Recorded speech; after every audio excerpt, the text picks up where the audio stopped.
Okay, so here's our wrap up of what we did. We covered undetermined coefficients. I told you that we would discuss the general approach, line up how we pick our G sub I that belong in our particular solution, and then we do some examples. So about the method, we said that it's called undetermined coefficients because we're trying to find a particular solution, y sub p, to a constant coefficient non-homogeneous differential equation that has this special form, so that we can plug it into the general solution for an ODE from superposition. And the reason it's called undetermined coefficients is because we assume y sub p has some form with undetermined coefficients a, b, so on and so forth. And the tricky part is figuring out what that form is. We do that later, but the steps in general are just going to be to plug it into the ODE, create an algebraic system of equations by grouping together like terms, and then just solve for a, b, so on and so forth, so that we have that particular solution.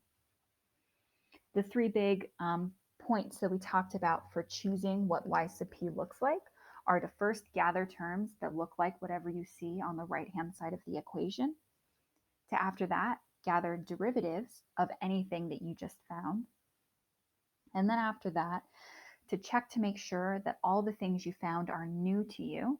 And if they were already part of the fundamental solution set for the homogeneous problem, that's the problem that you learned how to solve using e to the mx as a general solution, then what you're going to do is add on powers of x until you have something new. And we kind of uncovered all those different considerations as we worked through our different examples. So our first example only used the first rule, where we just took all the terms that belonged in G. We applied it to y sub p and sort of checked to see what happens. And then we eventually had an algebraic system of equations that we solved for a, b, and c. And then we were able to plug everything back into our general solution. That last step is always kind of the same. In our second example, we did one where we had a function g where we had to also account for its derivatives in building y sub p. And hopefully we kind of built intuition for why that was important, since the derivatives will appear as we plug in yp prime and yp double prime, but they wouldn't be on the other side of the equation to balance out. So we kind of needed them all together here. And again, we turned everything into a messy system of algebraic equations, but we were able to find our general solution in the end. And our last example used that idea that even if we've already picked what g of x looks like and we've covered its derivatives, if that function was already a part of our fundamental solution set, we had to make changes. And so we did that, and we worked through a problem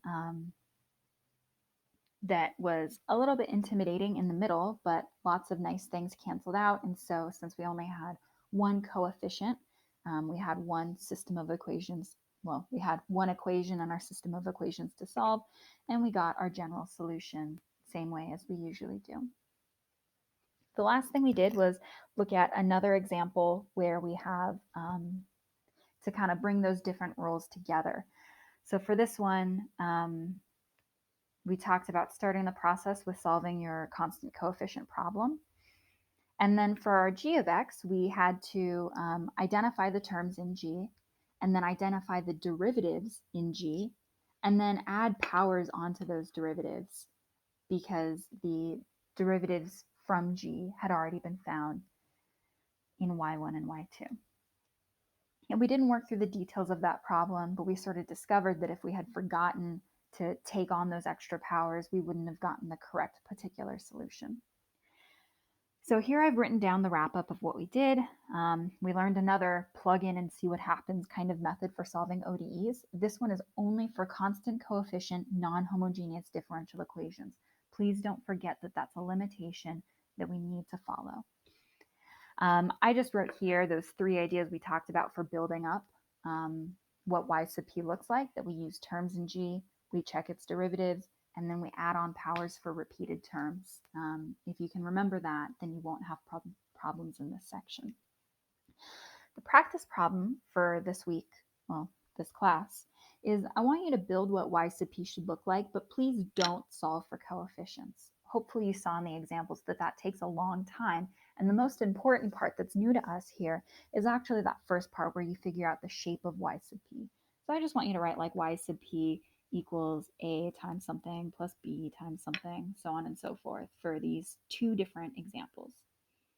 And I'm even going to tell you that y1 is cosine 2x, y2 is sine 2x for that first example. And for that second example, we'll have y1 equals e to the x and y2 equal e to the minus x. So you don't have to worry about that first part of solving the constant coefficient problem, although you should be able to. I just want you to write down what y sub p looks like. So good luck with that, and I will see you in class.